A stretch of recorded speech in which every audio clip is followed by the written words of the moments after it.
ये एनवीएस और केवीएस के सीरीज में एक और वीडियो आपके सामने है जिसमें हम रिमेनिंग क्वेश्चंस ऑफ मैथ्स करेंगे। न्यूमेरिकल एबिलिटी जो कि पिछले वीडियो में हमने किया था उसको हम कंप्लीट करेंगे। तो ये प्रैक्टिस सेट 1 का ही रिमेनिंग क्वेश्चन है। तो चलिए शुरू करते हैं। Question number 31। क्या क्वेश्चन है कि एक फैक्ट्री में प्रति 9 में से एक महिला कामगार है। यदि महिला कामगारों की संख्या 125 है यानी 125 है तो कामगारों की कुल संख्या क्या होगी। यानी कि हर 9 आदमी में से एक महिला है और टोटल महिलाओं की संख्या 125 है। तो यहाँ पे कामगारों की कुल संख्या क्या होगी। तो ये बहुत इजी है क्योंकि यहाँ पे कामगारों की कुल संख्या निकालने के एक नियम से कर सकते हैं कि 9 में से एक महिला हमारी क्या है, 9 में से लाइक एक महिला 9 लोगों में से एक महिला जो है वो कामगार है 9 लोगों में से। तो 125 महिलाएं होंगी कितने में, तो सीधे सीधे मल्टीप्लाई करना है। इसको हम क्या करेंगे कि 125 से मल्टीप्लाई कर देंगे 9 को और ये हमारा आ जाएगा 1125 ये हमारा कुल संख्या आ जाएगा जो कि कुल कामगारों की संख्या होगी। अगर 1125 कामगार होंगे तो उसमें से 125 जो होंगी वो महिलाएं होंगी और इसमें ऑप्शन नंबर 2 बिल्कुल सही होगा। ये ऑप्शन नंबर 2 बिल्कुल सही होगा। ठीक है, नेक्स्ट क्वेश्चन है कि दी गई आकृति में कितनी सममित मतलब सिमेट्रिकल रेखा या रेखाएं हैं। तो इस आकृति को हम देख रहे हैं, इसमें हमको करने के लिए देखिए यहाँ पे हम कितनी काउंट कर सकते, कितनी सिमेट्रिकल लाइंस बन सकती हैं इसमें। तो एक तो यहाँ से बनेगा, दूसरा हमारा यहाँ बनेगा, ठीक है, तीसरा हमारा यहाँ बनेगा। तो 3 तो हमें दिखाई दे रही है। इन 3 के अलावा भी 3 और होंगी, जैसे कि एक यहाँ से बन जाएगा, 4 हो गए और एक यहाँ से बनेगा, 5 हो गया और एक यहाँ से बन जाएगा। तो टोटल हमारे पास कितने हो गए, तो काउंट करिए। तो ये लाइंस जो हैं हमारे पास टोटल हो गए 6। लाइक ये एक लाइन हो गया, ये एक लाइन हो गया, एक 2 हो गया, ये 3 हो गया, ये 4 हो गया, ये 5 हो गया और ये 6 हो गया। तो टोटल कितना बन रहा है यहाँ पे सममित लाइक सिमेट्रिकल लाइंस कितने बन रहे हैं। तो ये ऑप्शन जो दिया है ऑप्शन 6 जो होगा वो बिल्कुल करेक्ट होगा। 6 लाइन्स ऑफ सिमेट्री बनेंगे यहाँ पे, 6 लाइन सिमेट्रिकल 6 लाइन्स यहाँ पे ड्रॉ होंगे। चलिए नेक्स्ट क्वेश्चन, प्रथम 10 अभाज्य संख्याओं का औसत बताइए। तो अभाज्य संख्या है प्राइम नंबर्स, अभाज्य संख्याएं क्या होंगी, प्राइम नंबर। तो पहले 10 प्राइम नंबर को हमें लेना है और उससे उसका औसत निकालना है। तो पहला 10 प्राइम नंबर, सबसे छोटा प्राइम नंबर जो होता है वो होता है 2। ठीक है, पहले 10 प्राइम संख्या लाइक सबसे छोटे से लेके 10 काउंट करके लिखना होगा। सबसे छोटा जो प्राइम नंबर होता है वो होता है 2। तो हम सबसे पहले 2 लिखेंगे। 2 प्लस कितना 3 हो जाएगा, प्लस 5 प्लस 7 प्लस 9 नहीं होगा एंड देन 11। प्राइम नंबर वो नंबर होते हैं जो 1 से डिवाइड हो या अपने आप से डिवाइड हो। तो 11 हो गया, प्लस 13 हो जाएगा, 13 के बाद क्या होगा हमारा 17 हो जाएगा, प्लस 19 हो जाएगा, 19 के बाद प्लस 23 एंड 23 के बाद हमारा कितना हो सकता है 29 होगा। ठीक है, ये टोटल हमारे पास 10 हो गए। काउंट करते हैं 1 2 3 4 5 6 7 8 9 10। यस 10 हो गए और इनको हम डिवाइड कर देंगे किससे, 10 से। इसी तरह से हम औसत या एवरेज निकालते हैं। जब इसको हम ऐड करते हैं तो ये हमारा आ जाएगा 129 अपॉन 10 जो कि हमारा हो जाएगा 12.9 हमारा आंसर आने वाला है। तो यहाँ पे दिया हुआ है हमारा प्रथम 10 अभाज्य संख्याओं का औसत क्या होगा। तो इसमें जो ऑप्शन नंबर 3 है वो बिल्कुल सही होगा। 12.9 जो होगा वो होगा हमारा आंसर। तो हमारा नेक्स्ट क्वेश्चन है वो ये है कि 2 वर्ष पूर्व 8 सदस्यों के एक परिवार की औसत आयु 18 वर्ष थी। लाइक सबकी 8 सदस्यों की आयु का हम जब एवरेज औसत निकालते हैं तो वो 18 वर्ष थी। एक बच्चे के जन्म के बाद, यहाँ पे ये थोड़ा कट गया है तो इसके लेकिन क्वेश्चन है मेरे पास तो मैं पढ़ देती हूँ। एक बच्चे के जन्म के बाद परिवार की औसत आयु आज उतनी ही है, तो बच्चे की आयु कितनी होगी। तो पहले 8 लोगों की जो परिवार था उसकी औसत आयु 18 वर्ष थी और एक बच्चे का जन्म हुआ तो एक बच्चे मतलब एक मेंबर इंक्लूड हो गया, उसके बाद भी आज उतनी ही है। तो बच्चे की औसत आयु, अब तो बच्चे की आयु कितनी है वो हमें निकालना है। तो इसको हम कैसे निकालेंगे, तो इसको निकालने के लिए सबसे पहले हमें क्या करना होगा कि सदस्यों की वर्तमान आयु जो होगी वो कितनी हो जाएगी। तो वो हो जाएगी हमारी, अगर 18 थी, 18 उस समय था, तो अगर अभी हम बात करें 18 से 9 को मल्टीप्लाई कर दें तो 162 वर्ष हो जाएगी। ठीक है, अब हमें 8 सदस्यों की वर्तमान आयु निकालनी है। तो 8 सदस्यों 8 सदस्यों की वर्तमान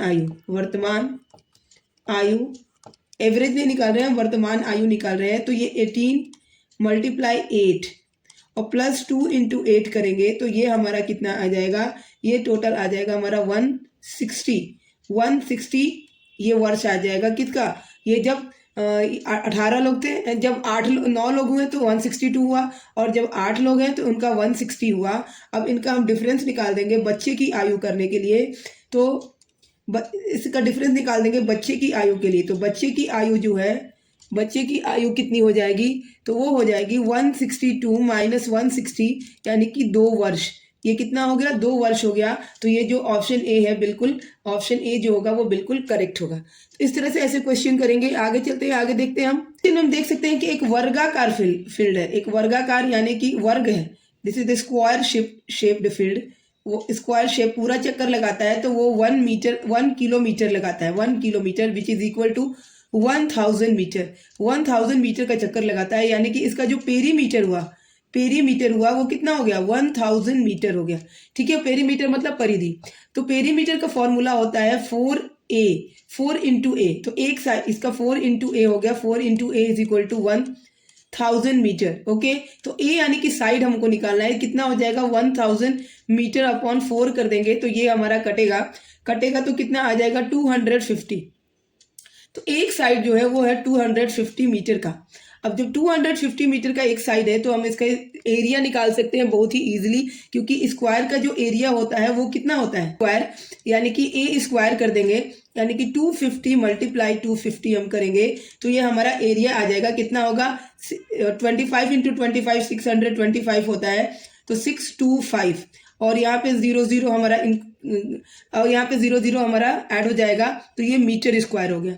बट हमारा आंसर जो है वो किलोमीटर स्क्वायर में है, तो ये 62500 मीटर स्क्वायर को हम लिख सकते हैं 0.0625 किलोमीटर स्क्वायर, जो कि ऑप्शन नंबर 4 जो है बिल्कुल हमारा सही है। तो यहाँ पे ऑप्शन 4 जो होगा बिल्कुल सही होगा। तो इस तरह से हम इस क्वेश्चन को करेंगे। चलिए नेक्स्ट क्वेश्चन देखते हैं। तो हमारा अगला क्वेश्चन है, एक परीक्षा में 80% लड़के अंग्रेजी में पास हुए और 85% गणित में पास हुए, जबकि 75% लड़के दोनों विषयों में पास हुए। यदि 45 लड़के दोनों विषयों में फेल हुए तो परीक्षा में बैठे लड़कों की कुल संख्या कितनी होगी। यानी हमें टोटल स्टूडेंट्स का नंबर निकालना है। हमारे पास नंबर ऑफ स्टूडेंट्स नहीं पता है, सिर्फ ये पता है कि कितने लड़के फेल हुए हैं और कितने % बच्चे पास हुए हैं किन किन सब्जेक्ट्स में। तो हम देख सकते हैं कि इंग्लिश में कितने पास होंगे, तो इंग्लिश में जो पास विद्यार्थी हैं उनका जो प्रतिशत है वो कितना है, 80% है। और वहीं पे मैथ्स में जो है, मैथ्स में कितना है, ये 85% है। इन दोनों को हम ऐड कर लेंगे, 80 प्लस 85 ये कितना हो जाएगा, तो ये हो जाएगा 165%। ओके, अगर हम दोनों विषयों की बात करें, दोनों विषयों की बात करें विषयों में, तो वो हमारा 75। ठीक है, यानी कि दोनों विषयों में पास हुए विद्यार्थी थे, तो कुल पास विद्यार्थी कितने हो गए, पास्ट स्टूडेंट्स जो होंगे, स्टूडेंट्स वो कितने हो जाएंगे, तो वो हो जाएंगे हमारे 165 में से 75 माइनस कर दें, यानी कि ये हमारे कुल कितने हो गए, तो कुल हो गए ये 90%। ठीक है, 90% हो गए। यानी कि फेल्ड स्टूडेंट कितने हैं, तो इसलिए फेल्ड स्टूडेंट जो होंगे, स्टूडेंट्स वो कितने हो गए, तो 100 माइनस 90 हम करेंगे, दैट इज 10%। 10% स्टूडेंट जो है वो क्या है, फेल हो गए हैं। 10% स्टूडेंट्स क्या हो गए हैं, 10% स्टूडेंट जो है वो फेल हो गए हैं। अब इन 10% को इन्हीं हमको टोटल काउंट करना है, तो जो 10% स्टूडेंट्स फेल हैं, ठीक है, तो यहाँ पे ये हमारा निकल गया, 100 में से 10% स्टूडेंट फेल है। ठीक है, तो अब विद्यार्थियों की कुल संख्या कितनी होगी, तो टोटल नंबर ऑफ स्टूडेंट्स कितने हो जाएंगे, ये जो फेल्ड स्टूडेंट है वो 10% 45 के बराबर है। ठीक है, यानी कि 100 में 10 स्टूडेंट्स फेल हैं, जो कि 45, जिसका मतलब 10 of 45 that is equal to कितना हो गया, 450। यानी 450 स्टूडेंट्स जो हैं, 450 कुल टोटल कितने विद्यार्थी बैठे एग्जाम में, तो वो है 450 स्टूडेंट्स। कितने, 450 स्टूडेंट्स। तो ये हमारा जो ऑप्शन नंबर 2 है बिल्कुल सही होगा। अब जो नेक्स्ट क्वेश्चन है वो है कि एक वर्ग की भुजा दुगुनी कर दी जाए तो क्षेत्रफल क्या होगा। यानी एक वर्ग है, यानी फिर से हमने बना लिया एक स्क्वायर। एक स्क्वायर हमने बनाया, ये हमारा एक स्क्वायर है, ठीक है। इसकी भुजा अगर ए है, इसकी भुजा ए है और इसकी भुजा को हमने बढ़ा दिया और इसको कर दिया 2a, डबल कर दिया, तो इसका क्षेत्रफल क्या होगा, इसका पता करना है कि इसका क्षेत्रफल क्या होगा, ठीक है। तो अगर हम भुजा को नया लाइक यहाँ पे एरिया अगर हम इसका निकालेंगे तो एरिया क्या होता है, साइड का स्क्वायर होता है, साइड का स्क्वायर होता है। तो अब कितना, पहले अगर ये ए स्क्वायर था तो अब कितना हो गया, ये 2a का स्क्वायर हो गया, यानी कि ये 4a स्क्वायर हो गया, 4a स्क्वायर हो गया। तो ये कितना अधिक हो गया, तो ये कितना अधिक हो गया, तो 4 गुना अधिक हो गया, 4 टाइम्स। क्योंकि पहले क्या था, अगर ओल्ड का हम बात करें तो सिर्फ ए, अगर हम एरिया 1 की बात करें तो ये सिर्फ ए स्क्वायर था, ए स्क्वायर। अब कितना हो गया, 4a स्क्वायर हो गया, तो ये 4 गुना बड़ा हो गया। तो इसका ऑप्शन नंबर 3 बिल्कुल करेक्ट होगा, क्योंकि ये 4 गुना बढ़ जाएगा। अगर हम किसी वर्ग की भुजा को 2 गुना करेंगे तो उसका जो एरिया क्षेत्रफल होगा वो 4 गुना अधिक हो जाएगा। क्वेश्चन है हमारा जो नेक्स्ट क्वेश्चन है, दो बराबर राशि क्रमशः 7% और 5% के साधारण ब्याज पर ब्याज दी गई, तो ऋणों पर अर्जित ब्याज 4 वर्ष में 960 रुपए जुड़ते हैं। उधार दी गई कुल राशि बताइए। मतलब कि 2 बार सेम राशि ही उधार दी गई, तो मान लेते हैं कि जो राशि थी वो कितनी थी, वो x थी। यहाँ पे मान लेंगे, माना राशि कितनी थी, वो थी x। मूलधन कितना हो गया, मूलधन यानी कि प्रिंसिपल अमाउंट, तो ये प्रिंसिपल अमाउंट हो गया। तो ये क्या हो गया, हमारा प्रिंसिपल हो गया, यानी प्रिंसिपल की बात करें तो हमारा x हो गया, ठीक है। और हमारा जो टाइम है, टाइम t हमारा है वो है 4 ईयर्स, ये हमारा कितना है, ये 4 साल है, ओके। और जो रेट ऑफ इंटरेस्ट है, यानी कि R1 है 7% और R2 जो है वो है 5%। तो अब हम इसका इक्वेशन बनाते हैं। 4 वर्ष में 960 रुपए जुड़ते हैं, मतलब उतना ब्याज आता है। तो दी गई कुल राशि बताना, हमें कुल राशि बताना है। इसमें साधारण ब्याज का फॉर्मूला होता है, सिंपल इंटरेस्ट का फॉर्मूला होता है, वो क्या होता है, लाइक मूलधन into rate of interest into time upon 100, ठीक है।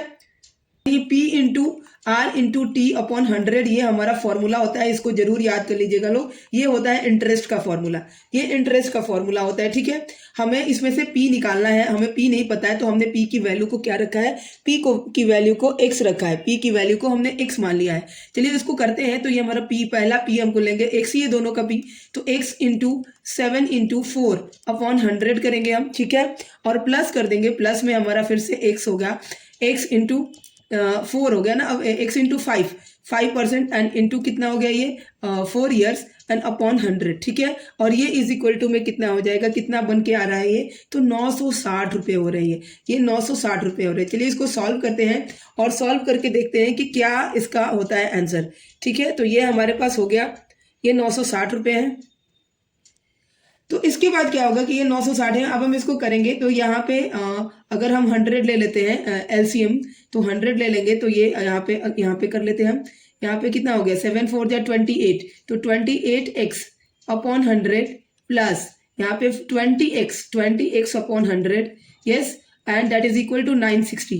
तो यहाँ पे हो जाएगा हमारा 48x upon 100 is equal to 960, ये हो गया।